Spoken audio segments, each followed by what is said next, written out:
Spinal Tap tonight, which I suppose really, all those weeks ago, months ago, when we defined what a cult movie is, where everybody knows the words and the lines and everything. I mean, this probably is the biggest cult movie of the lot. It's a terrifying thing just how quotable it is. A very good friend of mine, John Norton, who writes for Q magazine, you find yourself sitting in the pub and just by mistake one of you says, too much perspective. And that's it. And then you spend the next half hour doing Spinal Tap lines. And you know that you should have probably grown out of this when you were 12, when you stopped reciting the parrot sketch from Monty Python. But it doesn't matter. I mean, actually Q magazine probably wouldn't exist if it wasn't for Tapmongers humour. It has coined a whole different way of speaking. And I think it's sort of like, even people who, use like, this one goes up to 11, who don't even know it comes from the film, I think it's just passed into usage. It is a terrifying thing. Just in case you don't know, in case by some miracle you've managed to escape it. The background to it is this. It's made in 1982, released in 1983, and it's directed by Rob Reiner.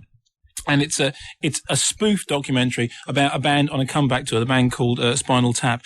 It's inspired, the cinema part of it is inspired by Martin Scorsese's The Last Waltz. Rob Reiner plays a character called Marty DeBurgi, who's based on Martin Scorsese, who at the beginning introduces you, says, I've followed Spinal Tap since I was, very young. I've always been impressed by their volume and their punctuality. And the first place he ever went to see them play was at the Electric Banana. Don't go looking for it because it's closed down now. And so they're doing this comeback tour, and basically he wanted to get the sights, the sounds, and the smells. And there we go. See, we're doing it already, of a hard-working rock band on tour. Now, you could take that seriously. The whole of the rest of the film progresses in this kind of weird sort of cinema verite way in which he follows the band around from progressively the problems with the gigs get cancelled, audiences don't turn up, they have management squabbles, but all things that are just on the right side of kind of convincing.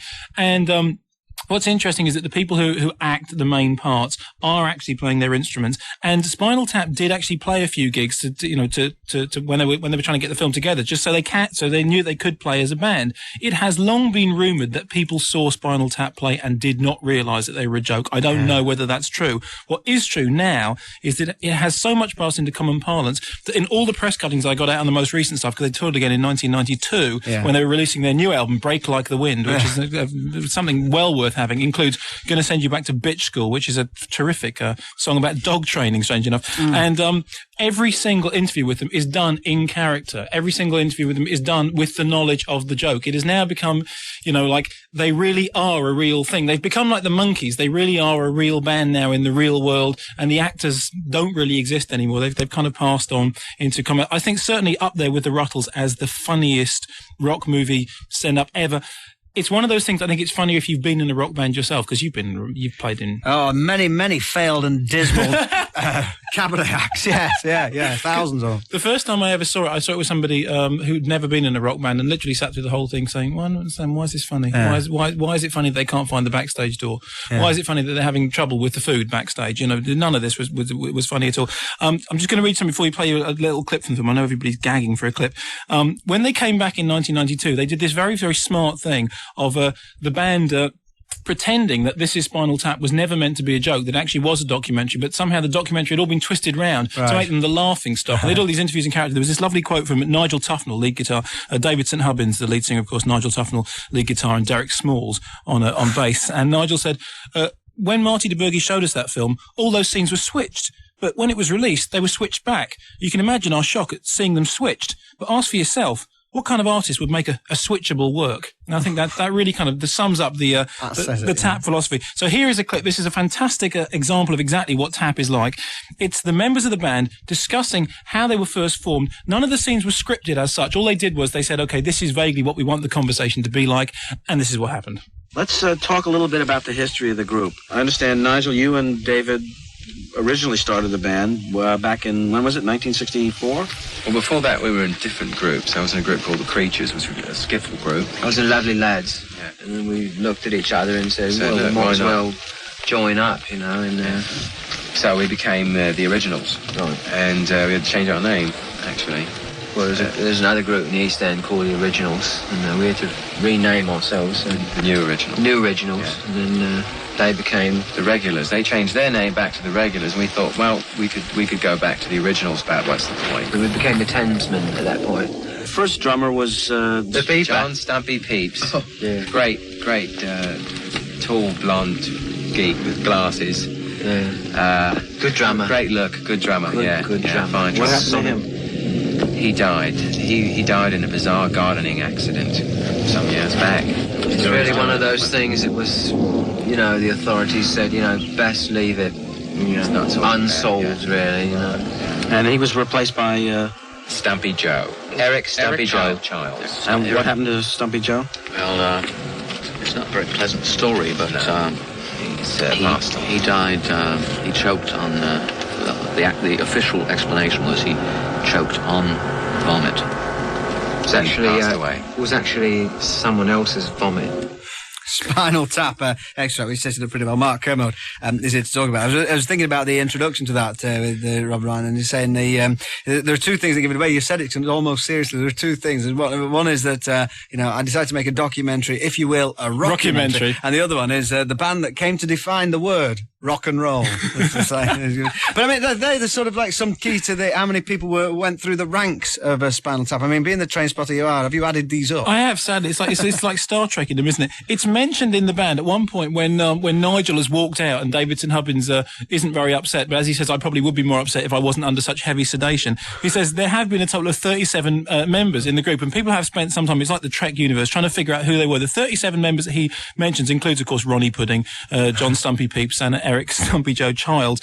But it doesn't take into account the fact in the last song at the very end of Spinal Tap, Mick Shrimpton, the drummer, spontaneously combusts on stage and is immediately replaced by Joe Mama Besser, of course, the much larger drummer, who is himself replaced later on Break Like the Wind, the album by Rick Shrimpton, who is the legal reincarnation of Mick Shrimpton. Meanwhile, according to a Q interview in 1992, the keyboard player Viv Savage, who had the fantastic motto, "Have a good time all the time," was visiting the grave of Mick Shrimpton, and apparently, according to a build-up of methane gas and organic materials, the grave actually exploded. The ground said, "I can hold you no more, oh dead one," and it exploded and dragged him there. So I actually make that, and he was then replaced by Caucasian Jeffrey Vanston. Right. So I make that a total of 40 members. If anybody has any increase on that total of 40.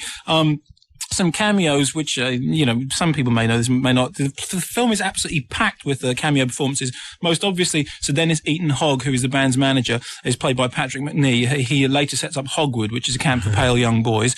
Artie Fufkin from Polymer Records has the classic line, "Kick this butt for a man," is Paul Schaefer from David Letterman's show. Paul, the guy who plays the piano and does all the... That's Artie Fufkin. Artie Fufkin, Polymer Records. Polly Deutsch, the sculptress who is given the instructions on how to build Stonehenge and doesn't understand the difference between inches and feet. And makes the tiny little model of Stonehenge. That's Angelica Houston. Morty the Mime. There's a party in which all the waiters are mime artists, and the main guy is Morty the Mime. That's Billy Crystal. Do the dead bird.